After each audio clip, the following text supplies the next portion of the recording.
Hello beautiful soul! Welcome back to my channel. This is Mecha Ame from Japan, Kabayan. Aquarius.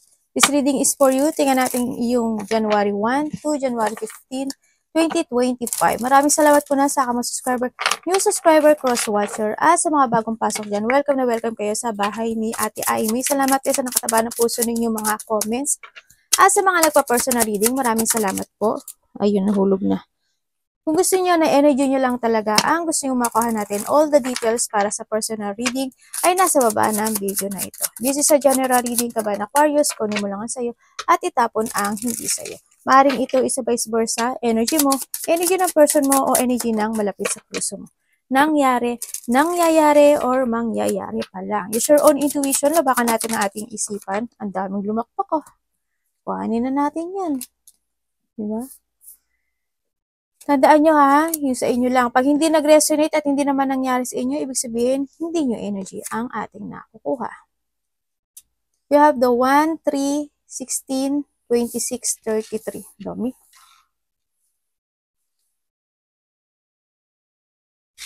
Okay, so nakita ko sa'yo dito is, yes, there's a communication or may mga gagawin kang isang activity. Ganyan, na pagtutuunan mo ng iyong energy. Yan. May mga news or messages may mga communication yan or maaari makaka-receive ka ng isang information yan, no? Ako nakikita dito meron kang may mga biglaang mangyari, maaring you're doing your fashion sa nakikita ko dito, no? May mga gagawin kang, may mga i-start ka na isang situation or may mga communication ka na gagawin. Kaya you're doing your fashion daw eh. Parang may gagawin, siguro may gagawin ka nga na gusto mo, na gustong-gusto mo, ganyan. And then, communication, or you will receive some information, message, text, news, message, ganyan, messages. Or doing some activity. Ako nakikita dito. Yes, magkakaroon ng pagta-travel, ano, or you have a travel, no? And then, may mga movement kasi. Kumbaga, you're starting a new journey sa iba sa inyo, no? May mga pag-chase ang journey nyo, may mga sitwasyon din ako na nakikita na maaring may mga tutulungan kayo or tutulungan ka, parang ganun, may pagtulong ako na nakikita sa inyo. May mga positive journey or positive situation or positive na tatahakin ka this time kasi nagkakaroon na sa'yo ng changes, no? May mga changes happening sa'yo. Maaring iba travel, maglalayag kayo sa bangka, barko, mga ganyan, no? O kaya, may traveling talaga. May sinasabi rin dito na isang, siguro sa iba is extension, ako nakakita, no? May extension, either sa work or sa places nyo, ganyan. Parang may extension ako nakikita. Hindi ko siguro pagta-travel, diba? Maaring kung palipat-lipat, parang ganun. Parang may ganun. Parang kung ano saan man niya. Meron daw na isang bagay sa'yo. Kasi nasa tabi mo si luck. No? Kumbaga nasa tabi mo si luck. There's a luck or there's a growth ako na nakikita sa'yo. Ibig sabihin, kung you are in a place na sadness in the past, maaring ngayon is nagkakaroon na ng growth sa'yo at nakakapag-move on ka na, no? Sa iba sa inyo. Yan. Nagkakaroon na ng growth, no? And also, andito yung situation na may pinag-uusapan, o baka nga may vehicles, ano, hindi ko alam kung anong related ni vehicles sa inyo. Papagawa o bibili, parang ganun. Ako nakikita. And also, may mga wish come true ako na nakikita sa iyo. Meron ka isang sitwasyon na paninindigan mo na. May mga may mga i-start ka na, may mga i-start ka na iyong desire, ganyan. Activity or desire, yan. May mga sitwasyon na gano'n. And also, andun yung mga achievement, wish come true, or nagkakaroon na sa'yo ng progressing kung ano yung goal na tatahakin mo this time. Magkakaroon ka daw ng isang sitwasyon na may inspire ka. Yan, may mga inspirasyon ako na nakikita sa'yo.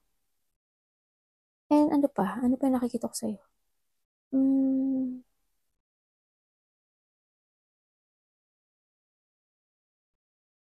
Hindi ko alam kung may competition sa inyo. may nangyayari bang competition?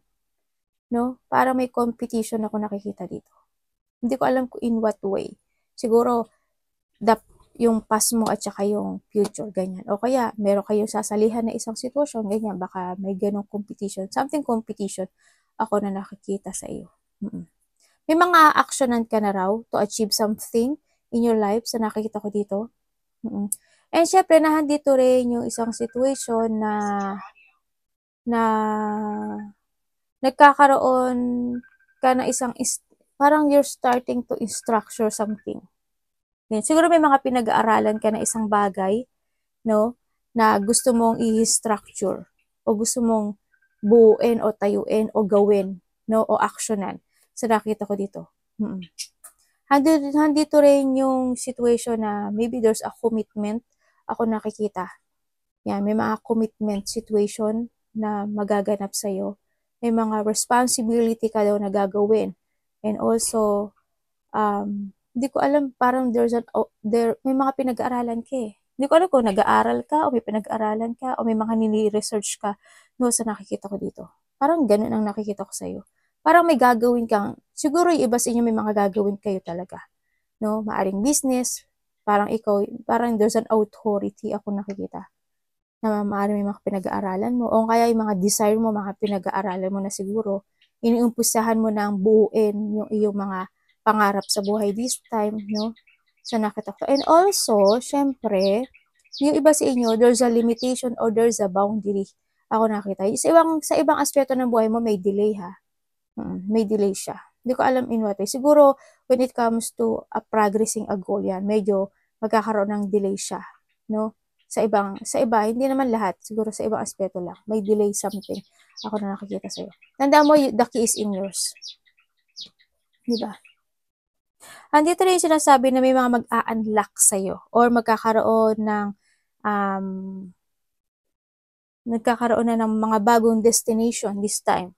Magkakaroon na ng mga happening na solution sa mga dinaranas nyo o pinagdadaanan nyo problema man yan o ano man sitwasyon yan. Kung titignan ko, wala namang pangit sa kanya. Kasi nasa sa'yo yung key. Ibig sabihin, yung lucky mo, nasa sa kamay mo. Yung achievement or yung growth na gusto mo mangyari sa buhay mo, nasa sa'yo. Yung positive na gusto mo mangyari sa buhay mo, nasa sa'yo. No? Nasa sa'yo yung mga kamay to fulfill something. Kasi the key is in yours, diba? May mga fulfillment, may mga solutions is nasa sa'yo. Sa nakita ko dito.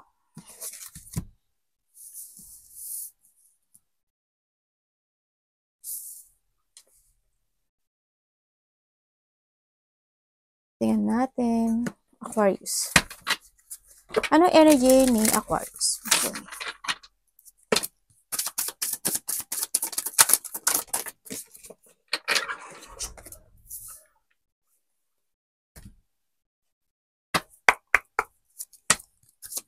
Bakit?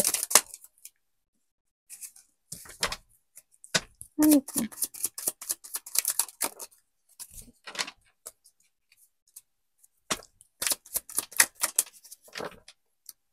Okay. Okay. Ang energy mo, this 1 to 15, ang nakita ko ditong energy is, andito ka sa isang sitwasyon mo na makakaramdam ka raw. Hindi ko alam ba't ang hina ng energy mo na nakuha ko sa'yo. Kasi may gusto kang ma-achieve para ang hina ng energy mo sa akin. Medyo, hindi ko alam kung may sakit ka or may nararamdaman ka, ganyan. Sa nakatok. Pero ang weak ng energy. Handito rin yung energy mo is na malalack of confident ka daw. May mga sitwasyon na you are lack of confident, handin yung insecurity or kawalan ng katibay ng loob, ganyan. Yung may mga sitwasyon na maaring pagdududahan mo, no? Siguro handito yung sitwasyon na magdududa ka na sa mga makakasalamuhan mo, sa mga tao na kakausapin mo. Siguro handun na yun. Siguro in the past, maaring may mga tao na hindi naging good sa'yo, ganyan, may mga nag-lie. Kaya ngayon, maaring magdududa ka na. Huwag naman sana sa kakayahan mo, no? Sa mga gagawin mo sa buhay mo. Siguro sa mga bagong makikilala mo, may mga pagdududa ka na doon. And then, makakaramdam ka rin daw na parang may mga maiisip ka na isang sitwasyon every night na parang you feeling na parang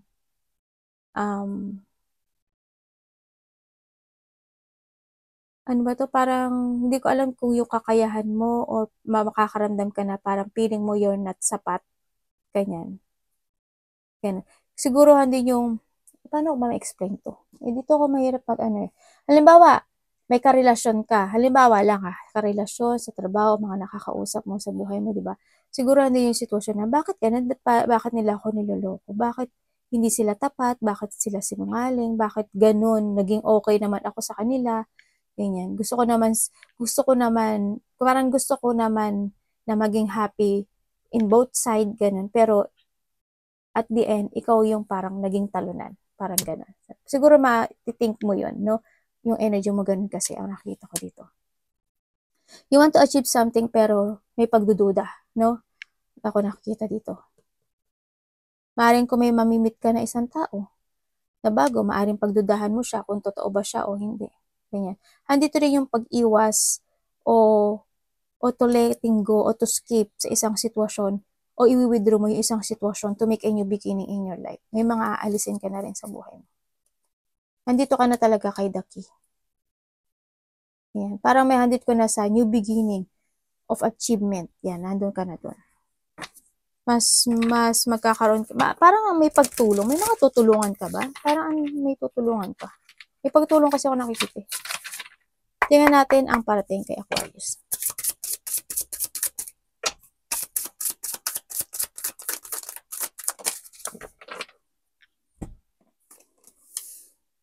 Why?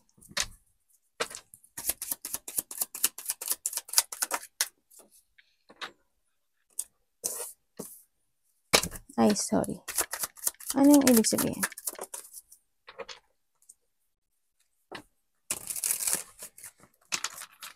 Parating kay Aquarius. Puro tauhan na. Paki-explain. Puro tauhan. Joker to. Joker ba tong card mo? Teka, tingnan natin yung ating iPad. iPad, makisama ka muna. Yan. Hindi matapos-tapos yung uploading ko eh. Ang parating sa'yo,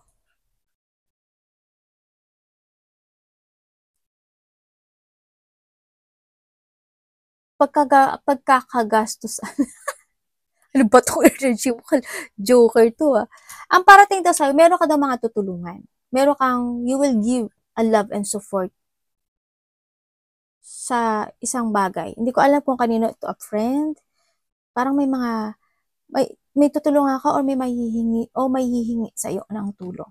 No, sa nakikita ko dito.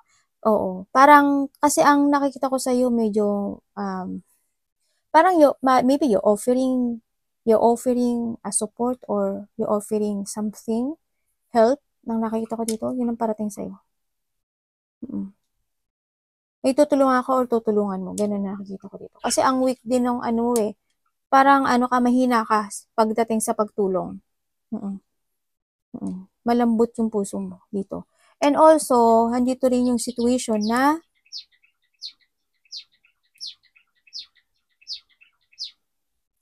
it's more on, ingatan mo yung sarili mo, ha? Ingatan mo. Kasi, ang weak kasi nung nakikita ko sa iyo. May mga sitwasyon kasi na bigla ang mangyayari sa iyo. Parang, bigla mo na lang gagawin, ganyan.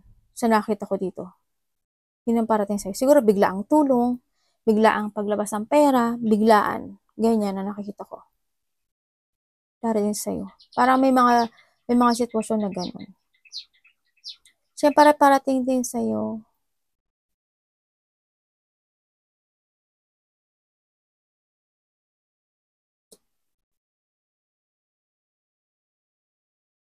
Mag-ingat ka ha, kasi why? Kasi may nakikita ko dito na maaring someone want to talk. Ako na nakikita na maaring siya magsisinungaling. May taong magsisinungaling sa'yo sa pera o sa workplace mo, ganyan, o sa tutulungan mo. Mag-ingat ka na lang. no? Maging wais ka. Hindi naman masama ang tumulong, pero parang may magsisinungaling. There's a liar. Tingnan natin ang dapat iwasan ni Aquarius. Ano dapat iwasan ni Aquarius?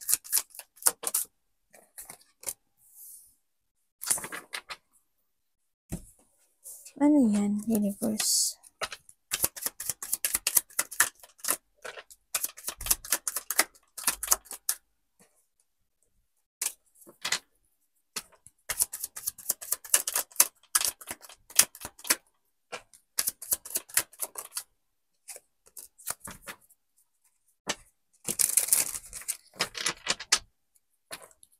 Anong ibig sabihin?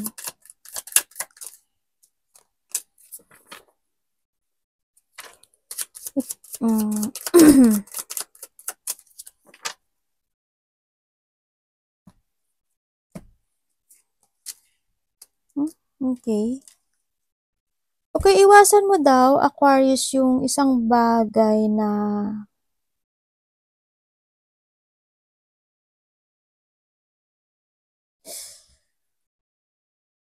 yung umiwas ka daw sa frustration, no? Sa nakita ko dito. And also, alagaan mo daw yung sarili mo sa nakikita ko dito.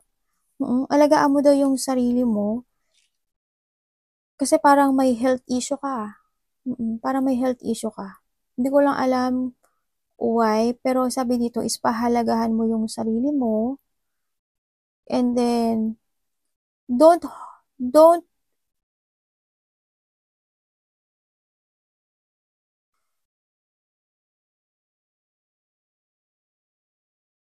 bakit niya alagaan yung sarili? Iwasan mo. Health kasi to eh. Pahalagahan mo daw yung sarili mo. No? Okay lang na basta itindihin mo rin yung sarili mo. Kasi why? Nakikita ko kasi dito parang may pain ka na nararamdaman. Siguro, iba sa inyo, hindi siguro. Ikaw ang malapit sa puso mo. Yan, parang hindi ko alam kung nagpapadoktor ka or there's a confine or paralyzed or masakit yung likod mo or may mga dapat i-recover sa'yo sa nakikita ko sa'yo dito, no? Kumbaga, don't harsh, wag mo i-harsh yung sarili mo, no? Sa pagtatrabaho, sa paggagawa ng isang mga bagay-bagay, no? Sa nakita ko, pahalagahan mo rin yung health mo. So, iwasan mo yung isang sitwasyon na kapag pagod ka na, go ka pa rin ng go, kahit na alam mo nang hindi go, yung sitwasyon na basta palagi mong isipin palagi yung health mo, ha? Sa nakita ko dito. Pahalagahan mo. And also, iwasan mo rin yung isang sitwasyon na frustration, ganyan. Yung isang sitwasyon na magkakaroon ka ng restricted or isang sitwasyon na malilito ka kung ano yung gusto mong gawin sa buhay mo. Kasi marami kang gustong gawin at marami kang gustong suportahan o marami kang gustong i-achieve, no? Sa nakita ko dito. Dahan-dahan lang, ha? Dahan-dahan lang. Ma-achieve mo yan. Hindi naman agad-agad ito, no? Eh, syempre, with it comes din sa'yo, you need to develop din yung sarili mo, no? Yung health mo, yung sarili mo, yung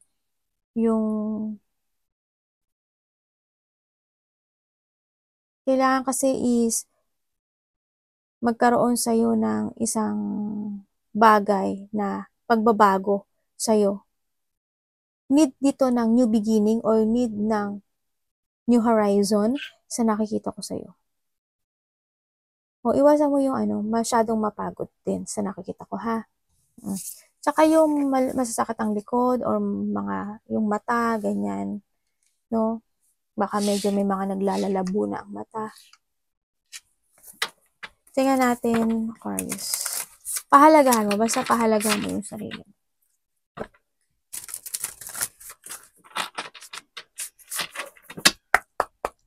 Tingnan natin ang love. Sa love, isa lahat, ha?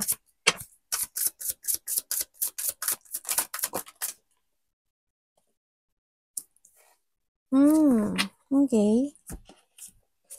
The love is the wheel of fortune. Why? Universe. Paki-explain po. And tingnan mo, we have the Tower. Yung sabihin, hindi good yung ano nyo, no? Bakit po Wheel of Fortune?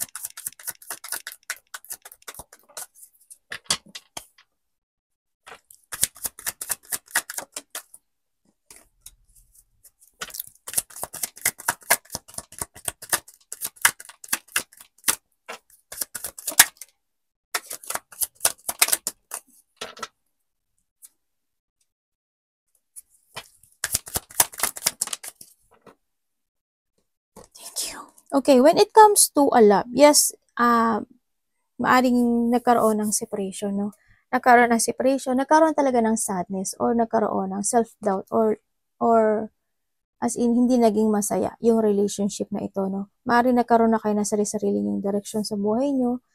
Love is sa lahat, kapatid, anak, magulang, karelasyon, no? Pero nakita ko naman na unti-unti na naman kayo nag-heal this time, no? Nandito na naman si new beginning, no?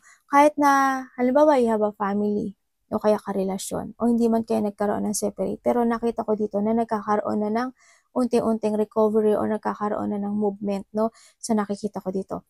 Yes, kung kayo is in a family situation, nakikita ko dito na maaaring may mga matataas ang ego or sa karelasyon mo is mataas yung ego. Isa sa inyo is mataas ang ego. Nagkakaroon ng lack of teamwork or hindi kayo nagkakasundo talaga or nagkakaroon ng hindi pagkakaintindihan or conflict. No, this is for motivation. So nakita ko, yes, there's a new direction na nangyayari sa inyong yun. Maaring hindi rin talaga naging matatag sa inyo yung inyong relationship. Ano, sa nakikita ko dito. Kasi there's a new beginning na nangyayari sa inyo ngayon. So nakita ko, nagkaroon na naman ng healing, nagkaroon din naman ng recovery, or nagkaroon na rin ng acceptance to each other na hindi talaga kayo magkakasundo kahit kailan. No, sa nakikita ko dito, kumbaga nagkaroon na ng forgiveness, no? Ganyan. Parang pinagpasa kay universe mo na lang yung iyong destination, no? Itong sitwasyon na to. And you are now more focusing to yourself to make a new beginning sa buhay mo. Sa nakita ko dito.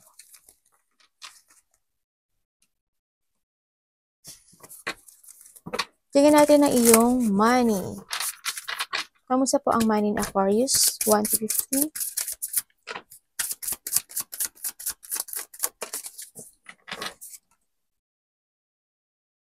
Yung iba sa inyo, kung kayo magkarelasyon dito, maaari nagkaroon kayo ng pagkakasundo.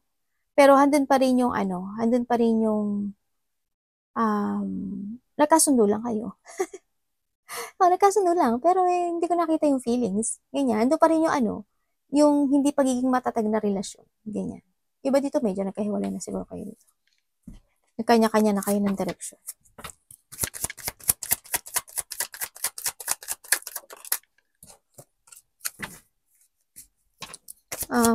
Ano po?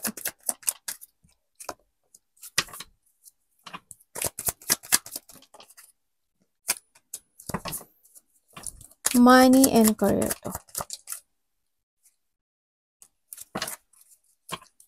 Explain niyo po. Nako, naloko na. Okay. Okay, when it comes to a money, no? So nakita ko ang daming situation na nagkaroon ka ng problema, no? Sobra ka nagkaroon ng problema. Ang daming tao, may mga tao actually na nanloko sa iyo when it comes to a money. Yes, nagkaroon na masyado kang naging magastos or nagkaroon ng sobrang paglabas ng pera sa iyo, no? So nakita ko to. Nagkaroon ng mga problema rin also when it comes to a family, money, or sa work mo, no? Sa nakita ko dito, hindi nyo nagkaroon ng mga imbalance, maaaring hindi mo medyo na balance yung paglabas ng pera. Sa nakikita ko dito, nagkaroon ng mga unexpected na nagkaroon ng mga problema when it comes to money, ganyan. Sa nakita ko dito, ingat lang din, no? Sa nakita ko kasi year of 2025 na rin naman kasi, kailangan mong pag-isipan mo ng maigi yung mga pagkakagastusan mo this time sa nakikita ko sa'yo, no? Kumbaga sa money kasi is para nakita ko is naglabasan yung money mo. Hindi mo siya nabalanse yung money mo dito. Parang ang dami mong ginawa eh. Ang dami mong ginawa na ikinalos ng money mo sa nakikita ko dito. Kumbaga hindi ka siguro, nandun naman yung paghihigpit pero hindi ko nakita, parang bigla lumabas lang, ganyan. Maaaring naloko ka talaga, no? Naloko ka sa pera. Kasi nakita ko yung burden. Nagkaroon ng nagkaroon ng pagpapabaya doon sa pera mo, no? Siguro hindi mo lang talaga na balance eh. Sa nakita ko. Ingat lang din, no? This time, ingat ka. No, baka sana sana magkaroon ka na ng balance eh, na you need to balance and control din yung paglabas ng pera mo this time, no? We need to change na rin. Advice po, universe.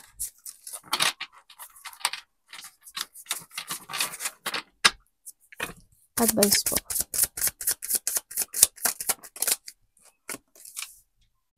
The Moon.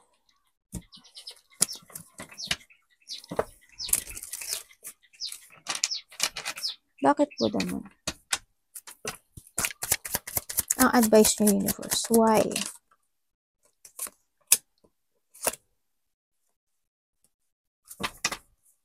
Paka-explain.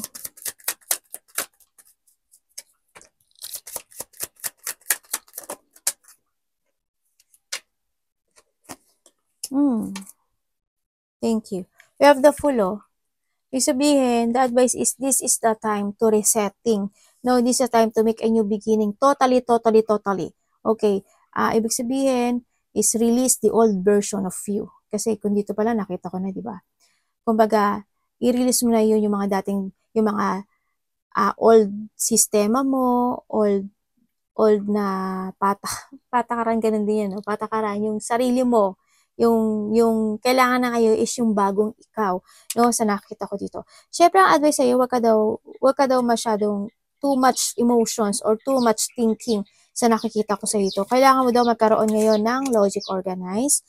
Yan, you need to release, or kailangan mo ngayon na i-freedom yung sarili mo sa mga sitwasyon na hindi makakapag-growth sa'yo. You need to put boundaries. No, magkaroon ka ng put boundaries mo. You need mong depensahan o protektahan mo kung alam mo nasa tama ka.